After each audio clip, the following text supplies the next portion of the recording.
ঢাকা শহরে এই দামে স্ট্রিট ফুড, বিশেষ করে ঝাল ফ্রাই, আমার ধারণা আপনি কোথাও পাবেন না।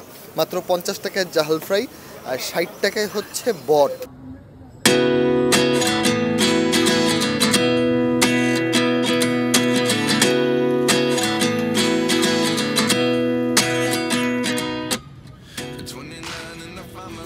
আর আটার রুটিগুলো এত সুন্দর, এত সফট, আমার ধারণা এটা খুব রেয়ার আসলে ঢাকা শহরে এত মজার। এটা হচ্ছে ঠিক শিল্পকলা একাডেমির সামনে দুইটা কার্ট পাশাপাশি রাখা। এইখানে আপনারা ঝাল ফ্রাই, বট, নুডলস, সাসলিকের মতো একটা কাবাব এগুলো খাইতে পারেন।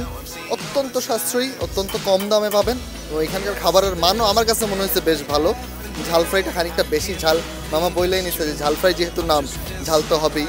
আর বটটা মোটামুটি টেস্ট খারাপ না, মানে আপনি বাসার মতো টেস্ট নিশ্চয়ই স্ট্রিট ফুডে এক্সপেক্ট করেন না। তাই ওই এক্সপেকটেশনের খাতাটা যদি বাইরে রেখে আপনি এখানে হিসাব নিকাশ করেন, এখানের খাবার আমার কাছে কোয়ালিটি বেশ ভালো লাগছে এবং প্রাইসটা দেখে আমার অলমোস্ট কলকাতার স্ট্রিট ফুডগুলোর কথা মনে পড়ছে, যেগুলো হচ্ছে এইরকমই সস্তা।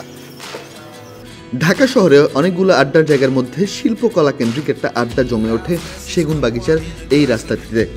নানা ধরনের প্রদর্শনী আর নাটকের প্রেমে ছুটে আসেন অনেকেই। এই ভবনটি সেগুন বাগিচার দিকের যে গেট, অথবা আরও স্পেসিফিক্যালি বললে দুদকের সামনের যে গেটটি, তার সামনেই পাশাপাশি দুটি কার্টে বিক্রি হয় হরেক রকমের খাবার।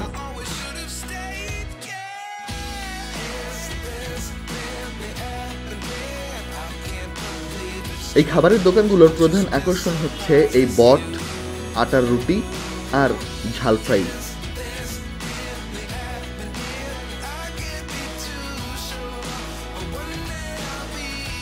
বিকেলের দিকে ধীরে ধীরে ভিড় জমতে থাকে এই দোকানগুলোতে। বট আর ঝাল ফ্রাই ছাড়াও আরও বেশ কয়েকটি আইটেম পাওয়া যায় এখানে, তবে সেগুলোর বিক্রি তুলনামূলক কম।